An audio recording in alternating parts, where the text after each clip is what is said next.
David Amu never saw it coming. One moment, he was behind the wheel. The next moment, flames engulfed him in a near-fatal vehicular explosion. I'm in the car, and then the car got fired, and I have to find my way out of the car. The order was within a few minutes, then the car exploded. After it happened that way, I have to come out. I have to find my means of way to come out. So some people have to already come and help me with some tomatoes and honey to pour on me before I survive. The 42-year-old now battles endless pain and the burden of stigma. As for pain, I pass through a whole lot of pain. As I'm talking to you, as I'm here, I'm in pain. Especially if I walk on the sun. I pass through a lot. Once a thriving electrician and engineer, David lost everything. The overwhelming cost of treatment drained his savings, leaving him bankrupt and struggling to provide for his family. Being the house going, without doing anything to survive, how will you survive? Your rent is there, how will you pay? Sometimes if you are passing by, people say to you, I see you are not a human being. People that say they are your friends, you got to a point, they don't know you again. They are not your friend. But David is not alone in this fight.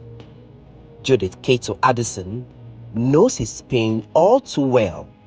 Beneath her sleeves lie arms and legs marked by twisted scars, a permanent reminder of the flames that took her childhood innocence. The incident happened in December 1996, and I was in class 6 at that time. After it happened, I had to be in the hospital. It was during vacation, so the whole vacation, the rest of the Christmas and the New Year was in the Kolebu Teaching Hospital. Judith was only 10 years old when a near-deadly gas explosion forever altered her life. One is I can never forget, I went to the National Theatre and then the Children's Park on the 6th of March 1997, and I wanted to see Nkume's Rolls Royce. I went to take a picture there, and everywhere I went there was a big stair, and the stair gets uncomfortable, so I wanted to leave. Then my mom said, oh, there are some children at the Children's Park.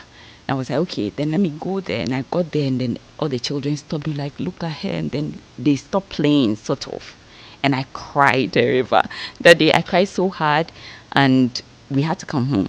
According to the World Health Organization, a burn is a damage to the skin or underlying tissue caused by heat, radiation, electricity, friction, or chemical exposure.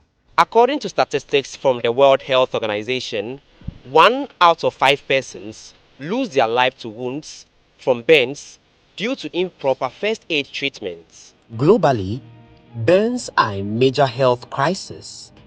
The World Health Organization estimates 180,000 deaths annually, with survivors often battling social rejection and mental health struggles. Our society is not prepared for burn survivors because everybody is shocked when they see you. It tells that we are not aware of survivors. The whole survivorship thing is not something that a normal Ghanaian is aware of. So when you meet people, they give you the instant shock, and then the isolation, or people feel like the physical scars are a bit much, and they make open comments.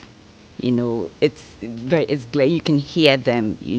So those kinds of things make you start feeling like, okay, life is not how it used to be. Judith is now fighting back, not just for herself, but for others like her. Through her NGO, Beyond Burns International, she advocates for better treatment, acceptance, and support for survivors. We are looking at one, creating awareness on the prevention of burns, and also fighting for burn survivors in terms of how well they can live beyond the burns. Understand the challenges that burn survivors go through hence my interest in setting up this foundation. We started last year in July, and since then we've been working very actively. I think that we have made our presence felt on moderate level in Ghana. Burns can change lives in an instant, but getting specialized treatment remains a major challenge. Many health workers shy away from this demanding field, leaving burns victims with limited options for care. That's according to Safwa Ompong.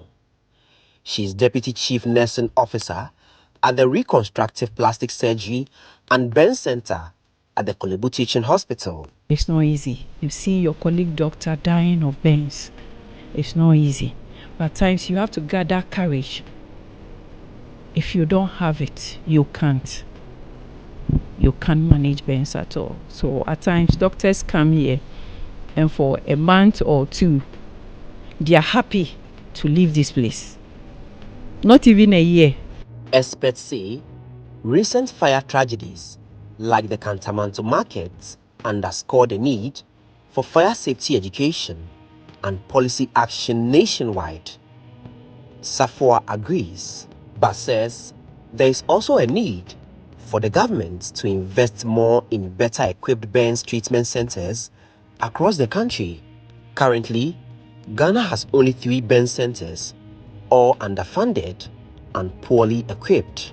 We need a lot of equipment in the burns unit to help us take care of our patients. So the government should open their eyes and make sure at least we have one facility in the country that can help in case there's fire outbreak, in case there's mass burns. Where do we put them?